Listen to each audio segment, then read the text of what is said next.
All right, welcome to the podcast. I'm Mark Graven. We're joined today by Nate Hurle. He's a returning guest. He was here at episode 282. Nate's the Senior Director of, I hope this is still accurate, correct me if this is not correct from LinkedIn, Senior Director, Enterprise Continuous Improvement at Cleveland Clinic. Does that sound right, Nate? Indeed it is. It's still my job, well, yes. Good. I should have double-checked that before we started recording, but... Well, it's good. It might have made for some awkward conversation otherwise.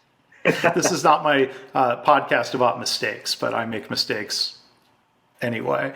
But Nate was a guest. Episode 282, he was joined by one of his colleagues and partners in continuous improvement there at Cleveland Clinic, Dr. Lisa Yarian. But the stage is yours today, Nate. So welcome back. Thanks for having me, Mark. Glad to be here. And speaking of stages, I mean, it was a virtual stage. But Nate was recently one of the keynote speakers at the virtual Society for Health Systems conference. We've crossed paths. Nate and I have both been at that conference together, and I'm really glad you were able to speak. How did that go? Yeah, thanks. So, as you indicated, it was virtual, so it was different. Speaking of mistakes with any type of presentation, we recorded it ahead of time. That way we could avoid all the technical snafus. But then the technical snafus happened with the recording, so I had to do it live. Wow. So that was a fun experience. Wow. Actually, it was great. It was great. In many ways, it was fun. It was a little bit more spontaneous. I think it was a little bit more personable. And we had some great discussion within the chat. Part of the takeaways for the virtual conference is it really enabled, I think, the audience to have a dialogue with each other.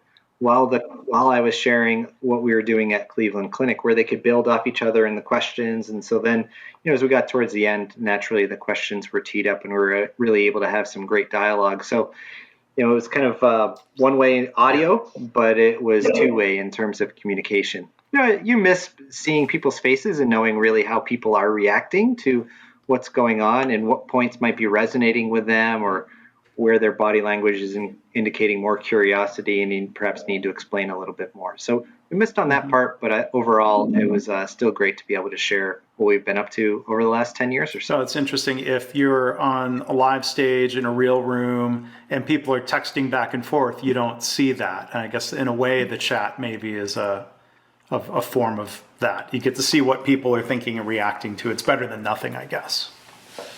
Yeah. So you see the chat popping up, but naturally you're concentrating on what you're going to talk about. But it was also good to review afterwards and see what was interesting to people. Yeah, and you probably, did you share a lot of what we're going to be talking about today, about this past year? It's been maybe almost exactly 12 months now to ramping up for, the discovery and the first cases of COVID. Was that a large part of what you covered at SHS? Actually, it wasn't for the purposes of that conference. They had many other talks that were talking about COVID response and different projects and initiatives that people were involved in. You're right, we're coming up on a year. I remember very visibly, it feels like I was right back in that spot when I got a phone call on March 11th at 12:25 p.m. saying, "Nate, what are you doing at 1 o'clock?" And I said, "What do you need me to do?" And they said, "Will you come to this meeting? We need to have drive-thru testing up by Saturday, 3 days later." I said, "Sure." What's drive-thru testing? Yeah. And that's how we got started almost a year ago exactly. March 11th, I believe, was the day I flew home from a healthcare client. And that was, we're coming up on a year since I've been able to be on site with anybody. And we didn't know how long that pause was going to be. I think we knew for a couple of weeks the reports and expectations were coming.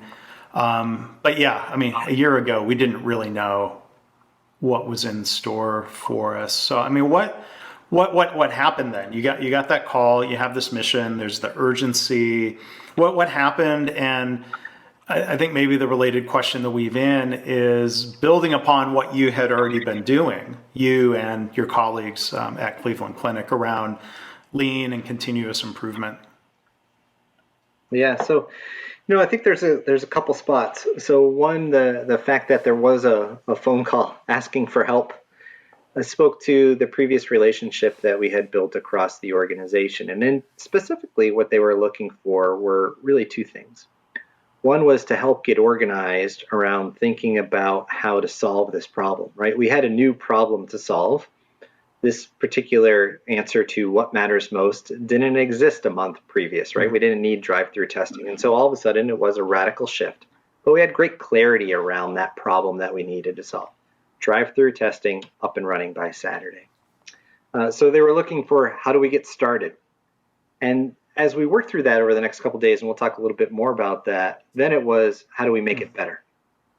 And so really those two parts were what they were looking for help with. And that's what our team does across the organization. We've been working towards that over the last 10 years, as I had mentioned, and continuing to grow and develop in both how do we get started and then how do we make it better. So what I hear you saying, and maybe you can elaborate on this, is there was the urgency to get it up and running, and maybe this mindset of it wasn't going to be perfect, but it needed to be good enough, and then make it better using the methods that you've used at Cleveland Clinic. Is that fair to say? Absolutely. So when we got started on that Wednesday, we said, okay, we need to be open at 11 a.m. on Saturday. All right, what does open mean? Right, what is it that we need to really focus on? And at that point, it was pretty clear answer. First was safety. And there were two dimensions to safety at this point, right? One dimension was our caregiver and patient safety from COVID itself. Tremendously unknown still at this point, right? What to do, how to do it. But we had very good knowledge from our infection preventionists around how to prevent the spread of these kinds of diseases. And so it was how do we develop, make sure we have a safe process where our caregivers aren't getting sick and also they aren't spreading it perhaps to the patient that's coming in behind for a subsequent test that may not actually have COVID, right? So that was the first element of safety. The other element of safety, which was completely new to healthcare, we'd never done before, was the fact that cars were now driving through our buildings with people in them, right? They didn't literally come through our buildings, but we did use a parking garage. So it would be covered from the snow and the wind and the rain and all of that, which was an important early decision about how to set this up. We're looking at a surface lot.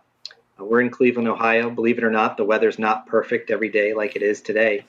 And so we decided to move inside a garage. So we set up and made sure we had safe practices for when we opened. We had this other question that went along with it, which was, how many patients do we need to take care of? That becomes another obviously critical part of the design, is understanding the demand. And that was a complete unknown. And so what we decided to do was to take care of as many as we could. And our goal was always to create a process where we could handle more. But when we opened initially on Saturday morning, we were only taking care of about 30 patients an hour at that point. I say only because we were able to make a lot of improvements over those days. And that's a fascinating challenge of trying to design a process when the demand is really unknown. I mean, that's a startup challenge as much as it is an operations challenge, or it's both. Yeah, it's very much both. When we got started with it, Mark, we really wanted to get into the design right away because we were doing two things at the same time. We were building a physical facility and we were figuring out the process. Usually you want to figure out the process before you build the physical facility, but we didn't have time to do that. We needed to do both. And so we came up with a couple important decisions early on. One was we were going to work really hard initially for our process to have no roots. We wouldn't bolt things down. It wouldn't be in a fixed position. We'd have the ability to move this around because there was a recognition that whatever we design on Saturday is probably not what we're going to be doing 2 days later. And so we used that as a principle, said no roots early on. The other part was we used and really mocked up a process. So we went to a conference room. We grabbed a bunch of chairs, set it up, pretended like it was a car. We got all the materials that we needed. We said, okay, let's pretend we need to swab someone.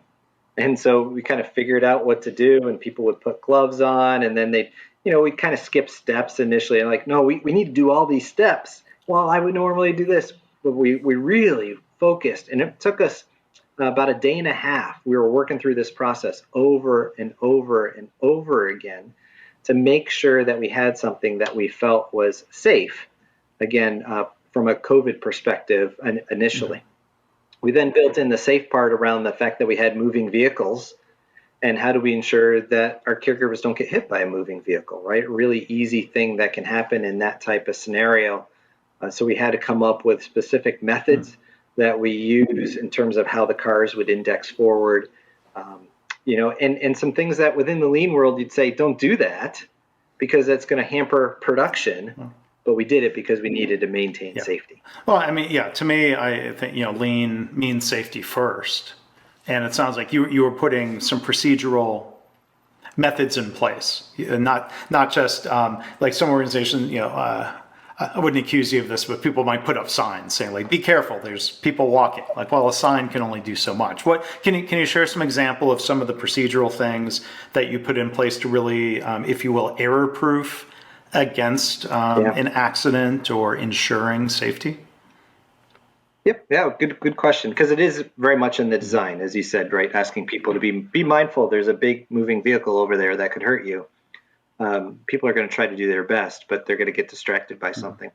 So the way that we designed it essentially was we had a very controlled lane, right? You can imagine a single lane that car. So once you're in, you can't get out, right? And the cars are following each other. And essentially we would have these cars index forward, 4 at a time. So there were 4 stations that were all doing the same thing in terms of the swabbing. And the cars couldn't leave until all 4 were done. So you can imagine, swabbing perhaps yourself as an example, pretty healthy person, right? You're like, yep, okay, I can move my body just fine, as opposed to a child or perhaps an elderly person where it might take a little bit longer. All 4 of those cars didn't necessarily finish at the same time. So we'd have them wait. And then we'd index them for together and index the next 4. And the reason was we didn't want cars passing each other because that's when we knew we were creating the risk for vehicle accidents, and we were going to avoid that at all costs. And so then you had this challenge of unknown demand and then growing demand. What kind of thought went into having a process that could scale as the demand was becoming clear and as people started showing up? Like how fast was the ramp up? How did you plan to be able to do a fast ramp up and not be capacity constrained? Yeah, so one in terms of, let's start with the magnitude of the problem, and then we'll talk about the design. So as I mentioned, we opened that Saturday at 11 a.m. We were taking care of about 30 cars an hour. The next day we came in, so we opened at 11 a.m. And the reason for that is we used the morning hours to train the new people that were coming into work that day. Believe it or not, we didn't have a COVID staff, right? So we were getting people from wherever. And so we had to train them each and every day. So we used the first few hours in the morning to train them on the work. And so the next morning I was coming in, it was probably about 6:30 or so, and there are cars lined up. And there's police officers outside. Remember, we opened at 11. And I said, how long have the cars been here? First car showed up at 4 a.m. Wow. Right? And then where are these cars coming from? Everywhere. Different states, all over the place. So later that day, I walk out to see the cars, and they're all over the city. Right? They are backed up. The city police chief comes down to see what's going on. Hey, can you guys speed some things up here? There's really starting to congest the city. Yeah, we're trying. And so it was hard for the team because there was no way we were going to be able to take care of all the demand. There was no way in those early days we were going to be able to take care of all the demand. So how do you define success in that scenario? Where you can't get to the ultimate success that you really want, which is taking care of everyone. How do you define success? How do you feel good about the progress you're making? And so we had a very simple solution to that. And that was after you take the sample, you'd go ahead and you'd put it in the refrigerator. And someone from the lab would come down several times a day, typically every hour, hour and a half, grab all those samples and take them up to the lab and process them for the results. And so we asked that person, hey, when you take the stuff out of the fridge, can you just count how many you have? Like, yeah, sure. Just write it on this board here. Write it right out front. What time it is, how many we did. And so this did not take long for the team to figure out what was going on, right? And they would sit there with bated breath when he was counting and say, how many did we do the last hour? And they were really motivated by that, but they were not motivated to work harder. That is something we spent a lot of time talking about. We aren't going to do this by working harder. We're going to do this by improving the way that we do our work. And I think they were really energized by that, as opposed to having to kind of bear it on their backs. They were able to bear it on their brains. And don't get me wrong, that was also difficult work because of the PPE they needed to wear, and the fact that it was March 14th in Cleveland, which means the high was about 35 degrees, right? So it was difficult work for them. But we really focused, and we had this measure, and then we just started asking ourselves a very simple question. What problem do we need to solve now so that we can increase throughput? Our objective was to increase throughput. We wanted more patients to be seen. And we asked that question over and over again. We'd identify a problem. We can talk a little bit more about how we did that. But in 3 days' time, we were up to from 30 an hour to 115 an hour by improving the work. That wasn't adding additional lanes or additional stations. That was process improvement within that capacity. Yeah, correct. Wow. Yes. And so let's define that capacity as the people that were there to do the work. So I mentioned earlier how we didn't have routes in our design, but we had 4 stations, right, that were essentially doing the same thing in terms of the swabbing. So as we did this work over a period of time, we were able to improve that enough where initially in this station, it was a team of maybe 5, if I remember right. We were able to improve it enough where now it was a team of 4. So 4 teams of 4 rather than 4 teams of 5, we just freed up enough people to create another station, right? So those stations were replicas of each other, but by improving it, we didn't need additional labor or additional even physical space. We were able to, as we do quite often, right, continue to redesign and shrink the space that we're in so we don't have waste of walking or transport or motion. Yeah. So there's a couple things I want to kind of go back and maybe drill into a little bit. One is to hear more about the training method. When you say there was a couple of hours, like that, to me, that sounds like a good investment in training. Oftentimes that gets sort of shortchanged. We've seen instances around the world here in the vaccination stage of COVID where mistakes get made. Somebody doesn't realize that there are 5 or 6 doses in a vial. This has happened around the world. And one of those cases most recently, I think it was Australia, the doctor said, yeah, I didn't do the online training. And so for one, I kind of thought, oh, online training. And then secondly, clearly, the doctor's being blamed, but I would look at this as a system problem of the design of training and confirmation. That training was not just that it was done, like check the box, but that the message was really received. So can you talk about your training method? I'm sure it was a good one. Yeah. So it first started with understanding what the work is, right? Writing down our standard work. So what we had was a dry erase board that was on wheels. Again, this idea of no routes.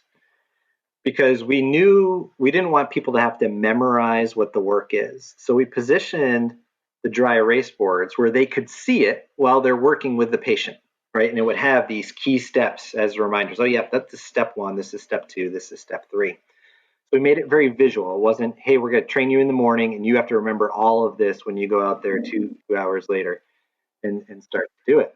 But that was there as a reminder. So we used this dry erase board again because we knew we were going to change what the standard work was from day to day. And we did. And just erase it, go ahead, write the new work up. So, but once we have that standard work written on the dry erase board, they'd come in the morning and we would have individuals who were there to train them, again, from a safety perspective and a process perspective. So they would demonstrate it. They would break up into small teams and then they would practice themselves with that. One of the things that we learned from that is from a quality and safety perspective, the training was going very well. People would come in, they knew what to do when we opened at 11 o'clock. And going back to how we were tracking our kind of throughput hour by hour, we saw on the third day, now this was 3 days in a row, that our productivity in the first 2 hours of being open was much lower than it was the rest of the day. And we're like, well, yeah, we have new people. They're learning the job, right? They haven't done this job before. Every day we're having a new group of people. So we had a new problem to solve. How can we get this productivity up where people are comfortable with the process from kind of being fluid with it and being in a spot where they were able to do it not only in the right content in the right sequence, but also the right timing. And so we changed how we did the training and how we had those teams where we would have one team leader carry over to the next day. So in these small groups of 4 now, one of the 4 of us did this job all day yesterday and can help the others very quickly, real time, say, oh, we need to change this order a little bit, or even like stand 2 feet that way. Small things like that were either, again, for safety or productivity reasons, depending upon what the sequence of tasks were. So that was part of how we changed our training as well. So it was demonstrated, it was written on a board, they got to practice it, and they had a team leader that was right there with them correcting real time. And hearing that word practice, I think that's one of the keys of, I've heard other organizations, here in vaccination times that also used mockups as a way of testing the design and improving it before they ever went live, but then also practicing. And I think that gets shortchanged too often where, I'm sure I'm preaching to the choir with you and maybe a lot of our audience, Nate, that training is not just about the information. Here, read this, or here, watch this video, that there's this chance to practice and come up that learning curve, or practice and get feedback and coaching. So really happy to hear you use that word practice. Yeah, it's a big part. I think if you want people to be successful, there's not too many things I try for the first time where I'm very good at it. Yeah. So you have that flexibility in the training, the documentation, because you were learning a lot and there was continuous improvement. You mentioned there's this emphasis on not working harder. And again, it's not like you were creating continuous improvement concepts that hadn't existed at Cleveland Clinic. So I'm curious, like, what sort of methods were used? Were you doing huddles, as I've seen throughout the hospitals? Were there formal, kind of continuous improvement boards or A3s going on? What did you tap into to help with this new COVID testing effort? Yeah, that's a great question. So we would have a huddle right at the beginning. So after we did the training, right before we opened, we would come together for a huddle, ish. It was, but we'd come together, and that was a little bit like a football huddle. And what was really impactful for me around that was the emotions in that huddle. Wow. People knew why we were there. People knew why we were there. And it was, you really don't have this at work that often where you're like, I'm ready to run through a wall. Let's go. We can do this, right? But it was so clear. It was so compelling. It was absolutely amazing to be a part of. So we had that huddle, but it's kind of set the tone for the day. And it set the tone for the day, both in terms of effort, but also in terms of thinking, right? And thinking about how to improve. And so then we had different operational leaders throughout the process, and we would come together basically every hour at that board. We would understand our performance in that last hour. And the reason that we needed to understand our performance is we probably just changed something. Mm-hmm. Did it work? Right. We needed to start there. Did it work? Did we get any better? Or that didn't quite work the way we anticipated. So we would start there. And then we would ask the question, what is the most important problem to solve? And I'll share, Mark, that was such a critical question, I believe, for the whole team, because you can imagine when we were launching a process, there's lots of stuff that doesn't work well, right? There is a lot that, if we had 3 months, we would have done differently. We had 3 days. And so there was an understanding that says we're going to launch something that isn't perfect. It's going to be functional. We'll make it better. But so everyone's bringing these problems. And it can feel overwhelming when you look at this list and you look at the line continuing to grow throughout the city. Right. It can feel overwhelming. And so we cut through that. We cut through that list by asking, what is the most important problem to solve? And we had a board with a running list of those problems, and we pick one and say, okay, this is what we're going to work on in the next hour.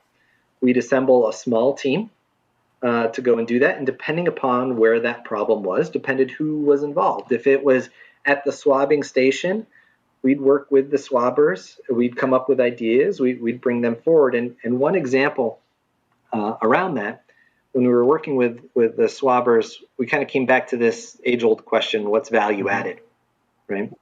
And, why are we here? What is it? What is our purpose here? And our purpose was to swab. And everything else with that definition is waste. It might be necessary, but it's waste. And so how do we start to get rid of that? And so as we're standing there, earlier I had mentioned in our design how we have 4 cars pull up, people do their work, and then the cars leave and the next cars come in. So we're standing there and we're observing this, and these 4 cars leave. And the team is standing there waiting. They're not doing anything. They're waiting for the next 4 to come in.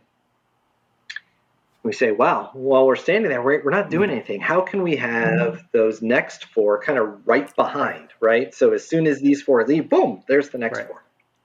And we have a security officer down there, and he says, police officer, he says, I'm trained to move vehicles. I'm trained to control traffic. How about I stand there, I will watch when these 4 move, and I'll get these 4 moving right behind, and I'll come to the end, and I'll tell them exactly where to stop, and then I'll go back, and I'll do it again. Oh, that's a fantastic idea.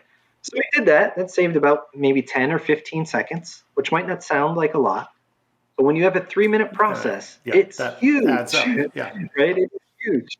And so that was an improvement that the team came up with, right? It was a cross-functional team.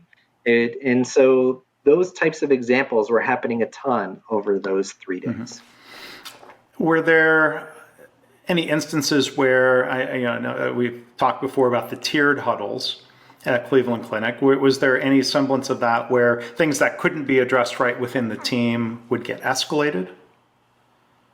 Yeah. So there were a couple different places. When you think about the extended value stream, right, you have this collection process, because that's really what we were in the middle of, right? We're in the middle of a collection, a sample collection.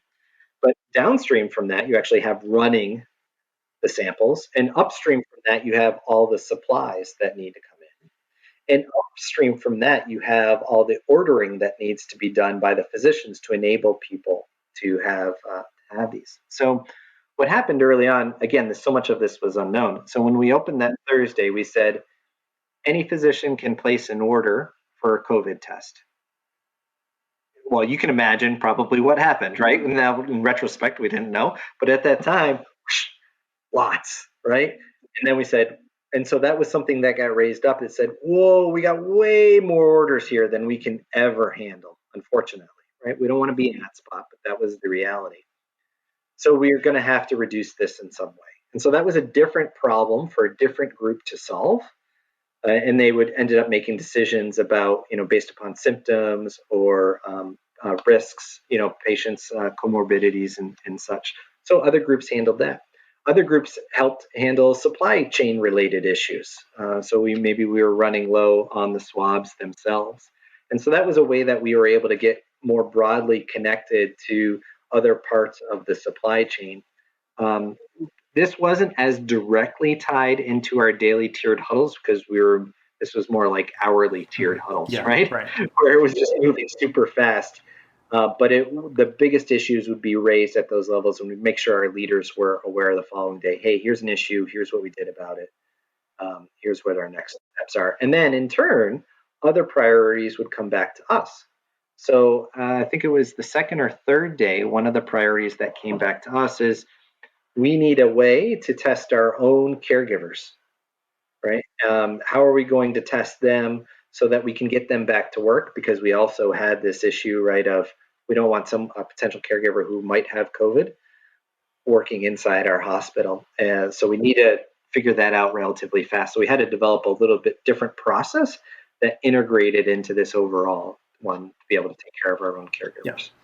And you talked about, I love this question around what's the most important problem to solve of trying to prioritize. You mentioned the throughput challenge. And I was talking to some people yesterday. This is now looking ahead to the vaccination phase where, like you were saying, Nate, in your case, the value add was swabbing. And here it's needle into arm, or the plunger going down and vaccine going into arm. But they were talking about the need to speed that up, especially when vaccine supply won't be so much the constraint. Thinking of throughput, but then looking at balancing the patient experience. If at some point could it be too fast? And I think of a good lean assembly line where the employee can stop the line, pull the andon cord. The scenario people were talking about yesterday, it's almost the patient reaching up and pulling the andon cord. They're saying, well, wait a minute, I've got that was really efficient, but I've got questions. And I haven't been anywhere near a medical professional in a while. And so they were trying to think through how to account for that variation that was probably inevitable, that they weren't going to say, nope, time's up, move along.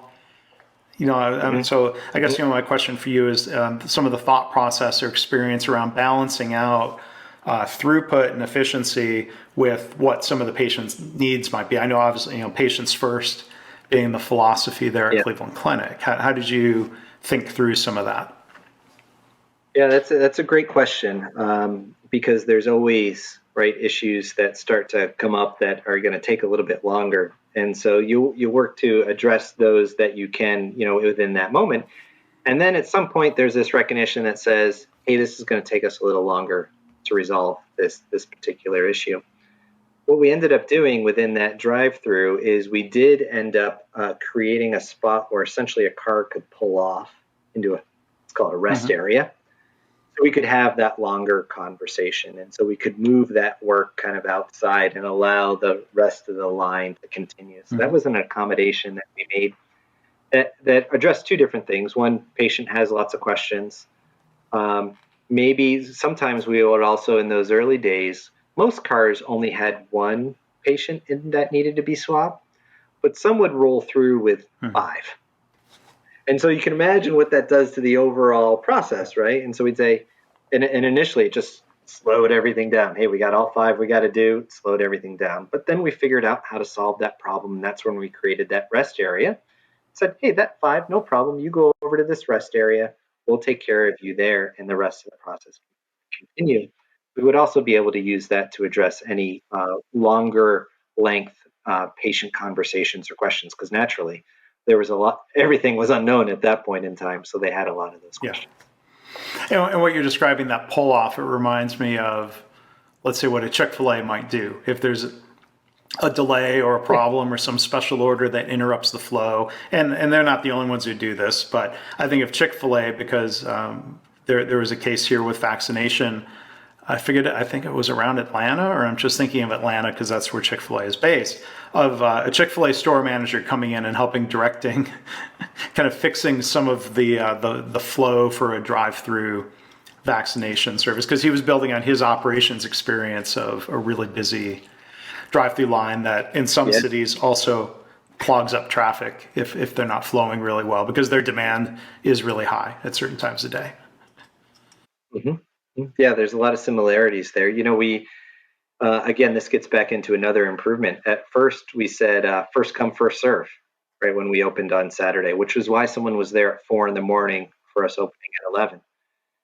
And then we shifted. This one took a little bit longer. I want to say it was maybe about a week.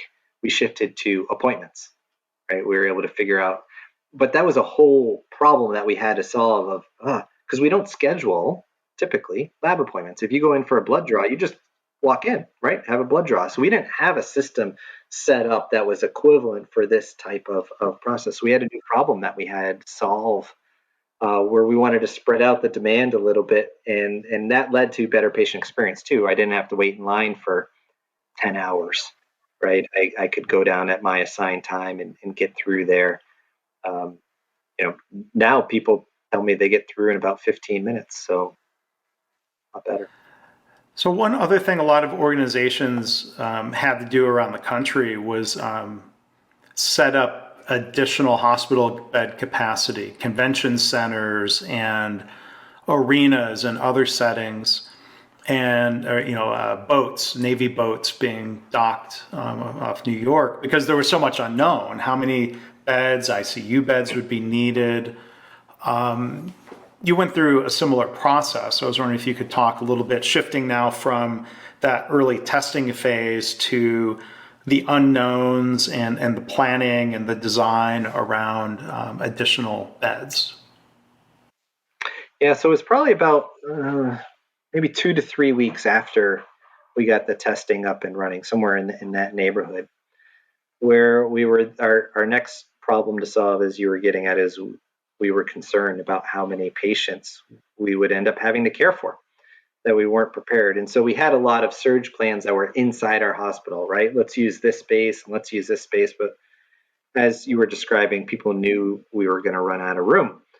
And so what we did is we have a academic medical building that is relatively new, right on our campus. It's a very large building. And we said we're going to convert this building into a 1,000 bed hospital, with each of those beds having oxygen. So that's the big difference between what you see in a lot of the images on TV. Most of those are cots without oxygen. We were going to have oxygen available for every one of these patients because they're in the hospital, because and if they have COVID, they probably have some oxygen issues, right? So we were recognizing that and said, look, if they're okay to be on a cot and not on oxygen, it's probably time for them to go home. So we started working towards that, and that was a big challenge in many different ways. We had kind of your engineering type of challenge of how do you plumb oxygen into a building that isn't retrofitted to do that. But we also had tremendous other types of flow issues. And those flow issues were, again, back to safety for our caregivers. When you think about 1,000 bed hospital, and the assumed scenario here is that the whole hospital is COVID positive. So if you are out in this hospital, it is assumed to be COVID positive. And so you have to be protected from a PPE perspective. How do you bring people in just at the start of shift? How do you bring people in so that they can put on their PPE and go out and take care of patients? That is a huge logistical challenge. How do you handle breaks and lunches and bathrooms for all the people that need to work there, as well as all of the patients that are in these spaces? How do you handle the resupply process? If this is all COVID positive, how do I actually get the material here in a safe way and then go back to the rest of my job?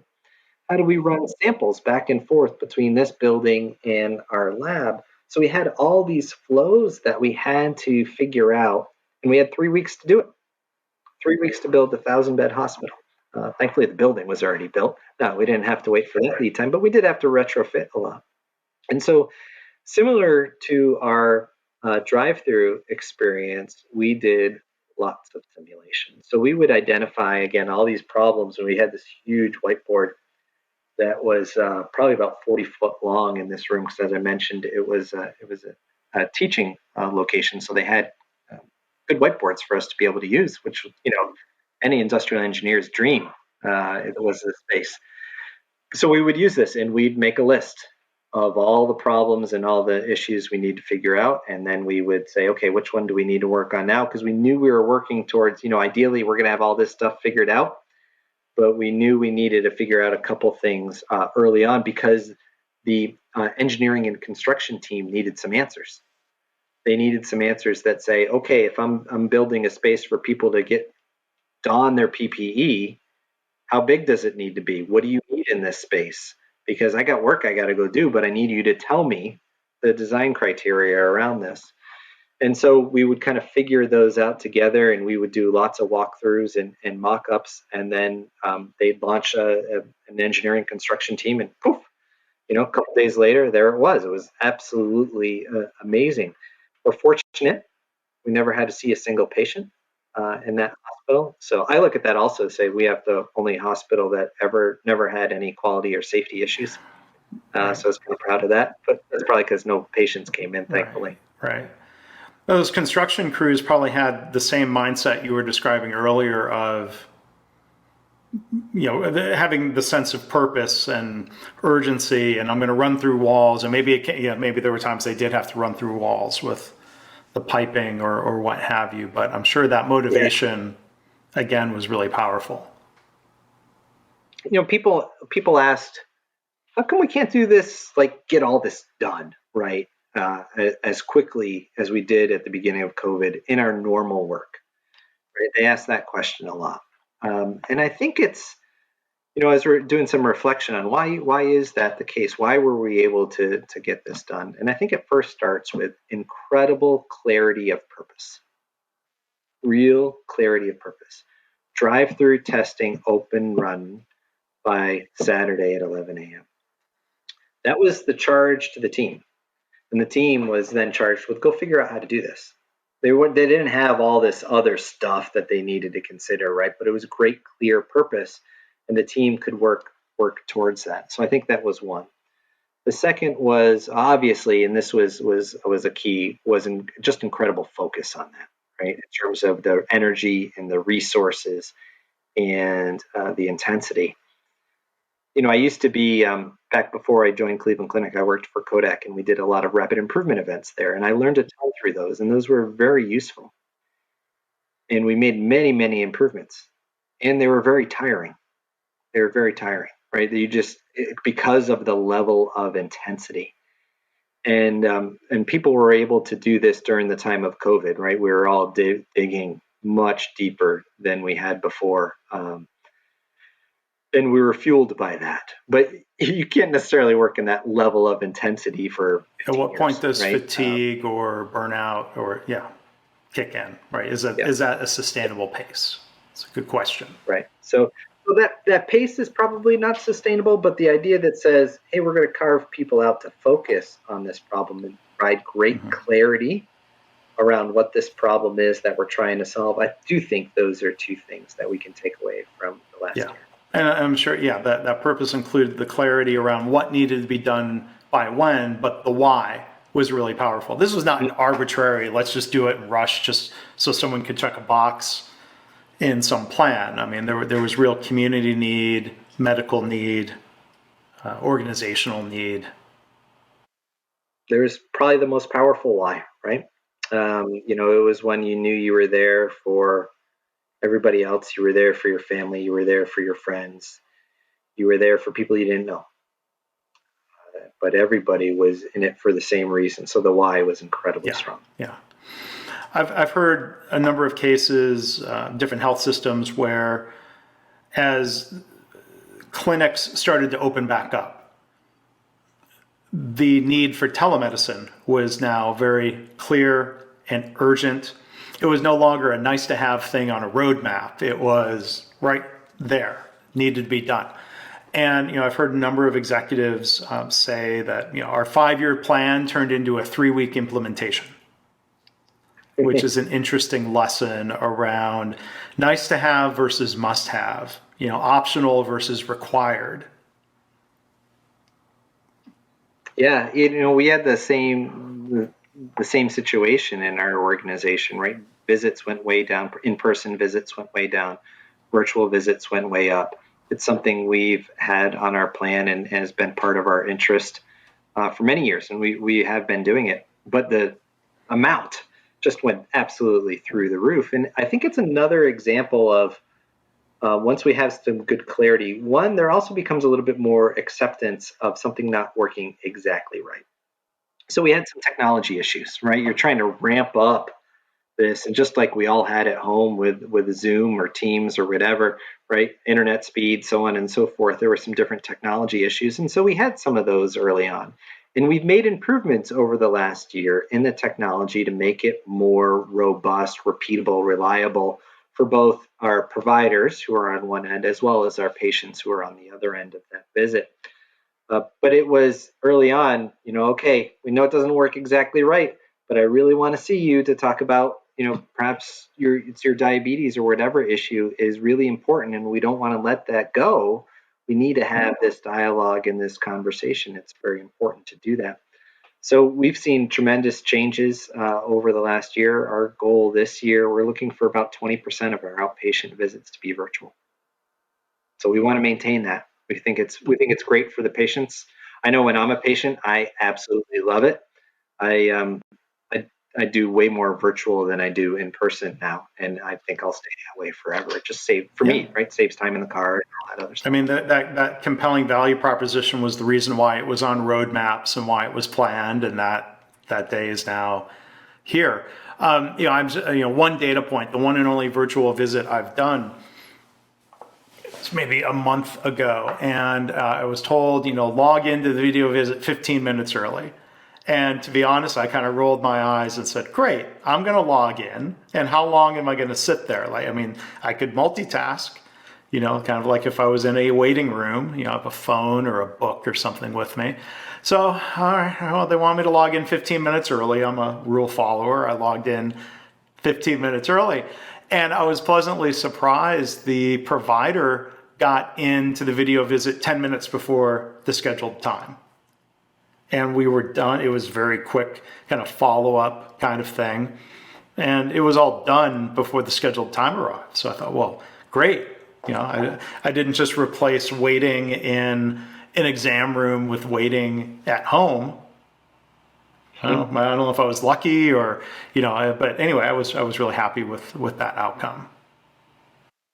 Yeah, it's been great for me. I mean, over the last couple of years, because I did the video visits even before the pandemic, I've used it in many different situations. It's saved my family a trip to the emergency department after my son's bicycle accident, where you get someone to give you an opinion. Hey, do I need to go to the emergency room? Here's where we're at.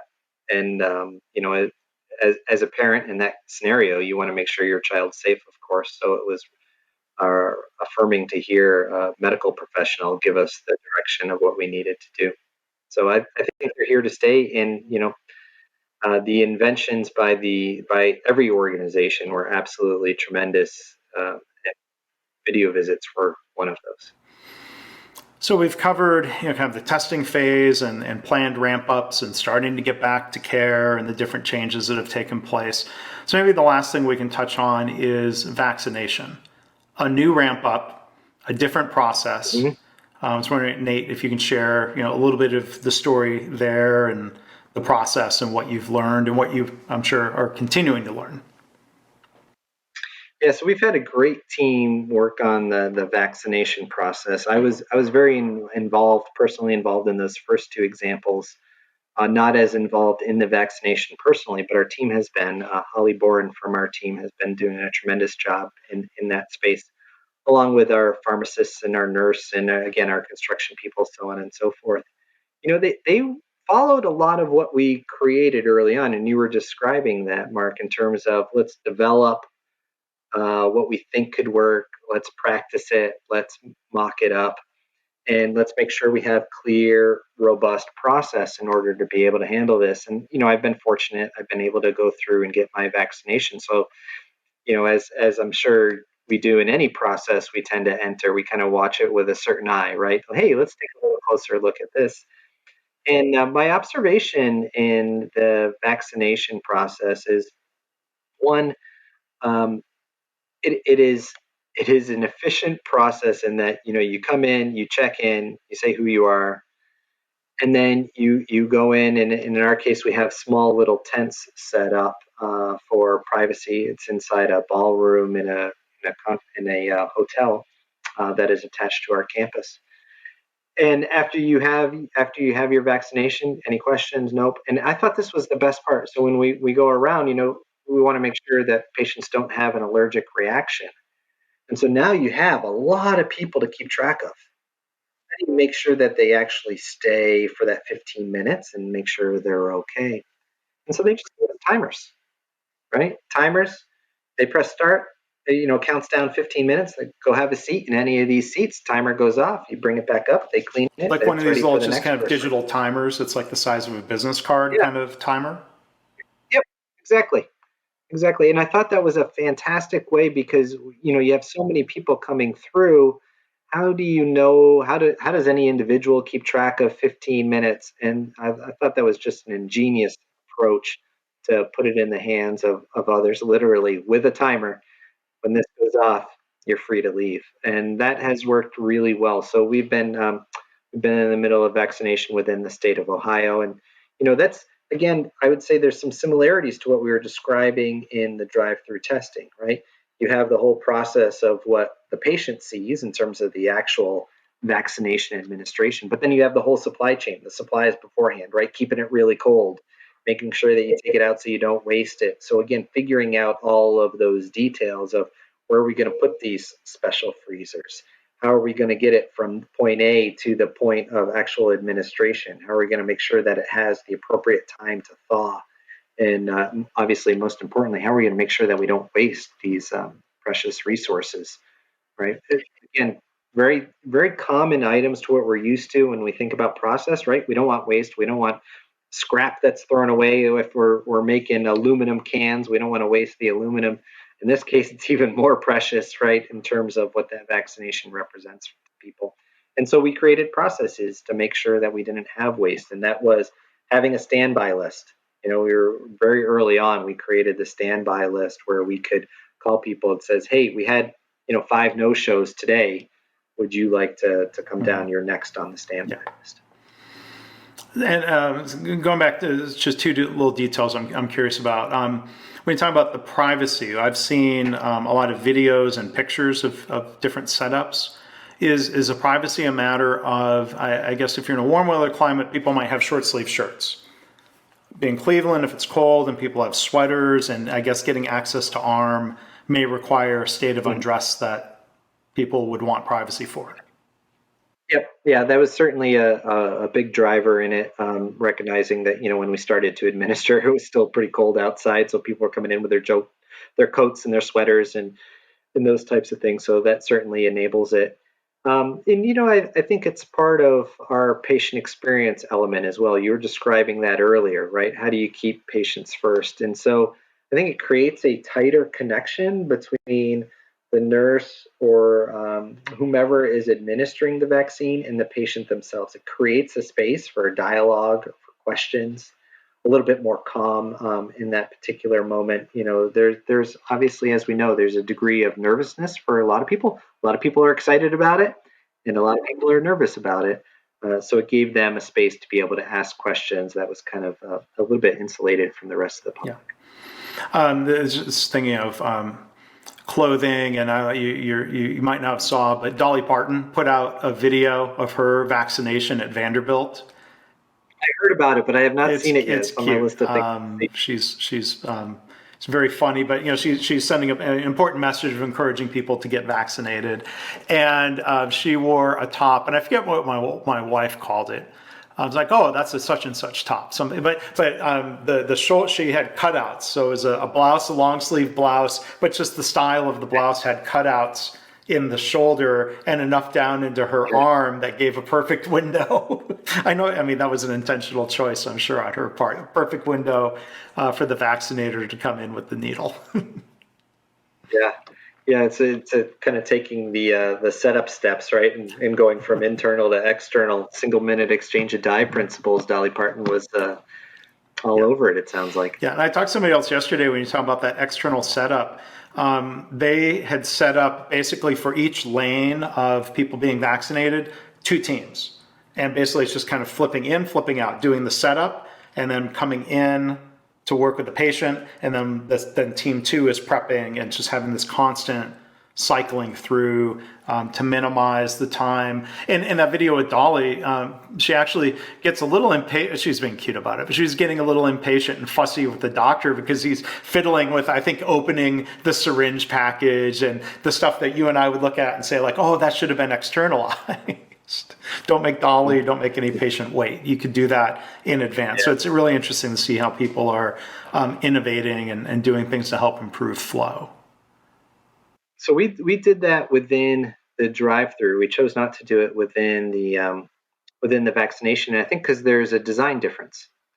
So within the drive-through, space was very constrained, and people changing PPE was even longer. Okay, between patients. And so we would have this team that would come in, they'd swab, they would come out, and they'd change their PPE, wash their hands, don their new PPE, and come back. So we essentially were able to do that to keep that flow of cars going because we were constrained in a physical space. In where we are doing our vaccinations currently, we're not as constrained in the physical space. So we've just kind of spread out the stations rather than them swapping at the spot. And so I think part of what you're getting there is you need to understand what problem you're trying to solve, right? And perhaps if you're in one of these large mega sites, as an example, maybe that is the way you want to do it. And maybe if you're in a smaller site, you don't need to do that. So understanding what problem you're trying to solve is really important before we go ahead and put in a particular practice. Yeah, and that's a great reminder of taking a look at your own work and your own circumstances instead of just copying a best practice. Yeah. Mm-hmm. So there are a lot of long-standing good practices at Cleveland Clinic. So maybe it's a chance to recap. And again, I would encourage people, if you want some of the background, this was just a couple years ago, you can go back to episode 282 and listen to Nate and Dr. Lisa Yarian talk a little bit more about the background of continuous improvement at Cleveland Clinic. But I think one thing that's noteworthy and worth looking at, to learn from, not to copy, is the Cleveland Clinic improvement model. I was wondering if you could just give maybe the elevator pitch about that. I'll link to it in the show notes where people can find this online. What is that model and why has that been useful to be able to put in front of people? Yeah, thanks for asking that question, Mark. So this model really serves as our aspiration. It is what we want to become across Cleveland Clinic in terms of the way that we improve. It's a unifying model. Quality improvements, patient experience improvements, productivity improvements, and so on and so forth.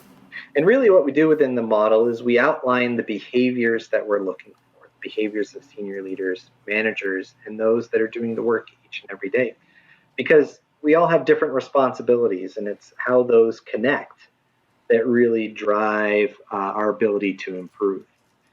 Additionally, we've outlined in our organization what we feel is important are 4 key systems: organizational alignment, visual management, problem solving, and standardization.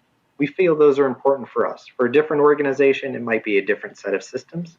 It might be a different set of behaviors. We use this as our aspiration and our roadmap and say this is what we want to create. And then we create the systems to support the behaviors. So you mentioned tiered huddles as an earlier example.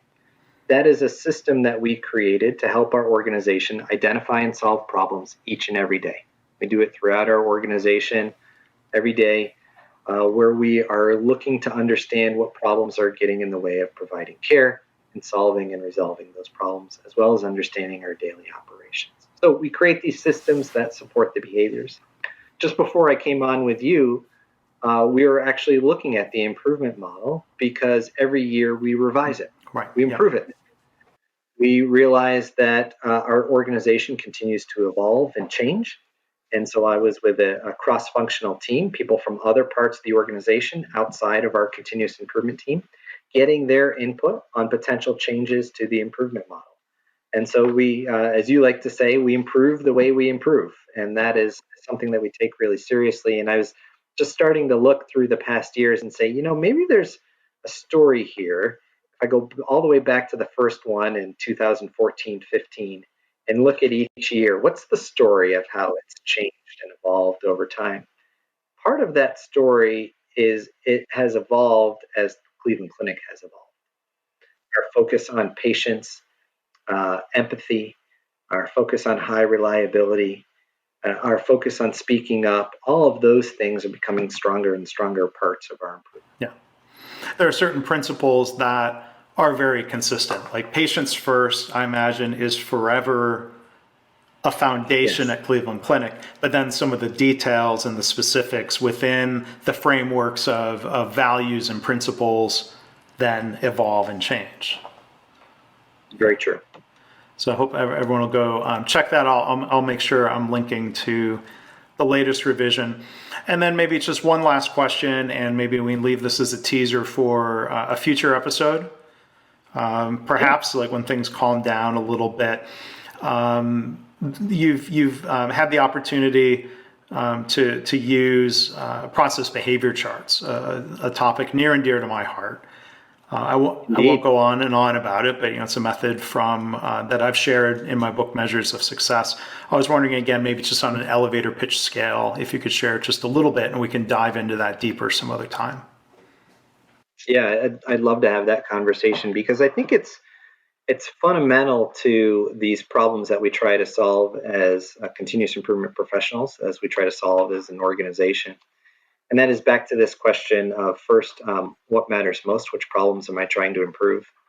And secondarily, is this getting better, worse, or staying the same?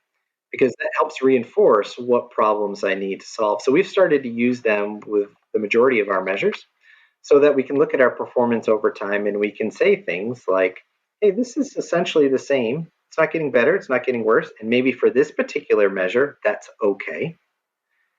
For this measure, staying the same might not be okay, right? And we need to do something different and we need to engage in problem solving. So we use those. We've built a series of dashboards with our colleagues in business intelligence. They've done just an absolutely fantastic job of making it very easy for the user to take advantage of this knowledge. And what I mean by that is you don't need to be a Six Sigma black belt to take advantage of what these tools can do for you. You don't need to have a degree in statistics or engineering to take advantage of these tools. We present it in a way to the user where the limits are automatically calculated and whether or not it is stable or unstable is also automatically calculated. And in turn, what that allows people to do is say, this is unstable. I need to go understand why. And that's how we're using it across our organization. We've made tremendous progress over the last couple of years.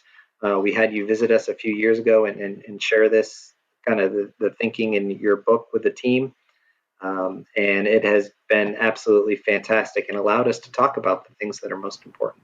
Well, that's great. And I like the way you're integrating that and incorporating that. So I'll look forward to hearing more. For those who are listening and not watching on YouTube, when Nate was saying staying the same, you couldn't see his finger kind of suggesting the fluctuation up and down, let's say, around an average. So this quote unquote the same, it's not really the same, but it kind of is. And that's what. Yeah, great point. Yeah, I got to work on my radio skills. That's okay.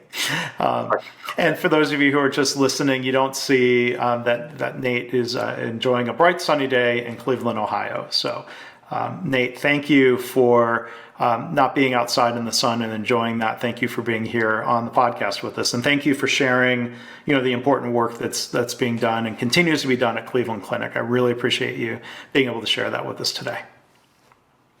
Thanks, Mark. I'm here on behalf of just an amazing team. I've been at the clinic now for 14 years, and the reason is the people are absolutely incredible. People on our continuous improvement team are partners in the organization in nursing and quality, our providers. We just have an absolute world-class team, and we're blessed to be a part of it. So thanks for letting us share our story. Of course. Thanks again.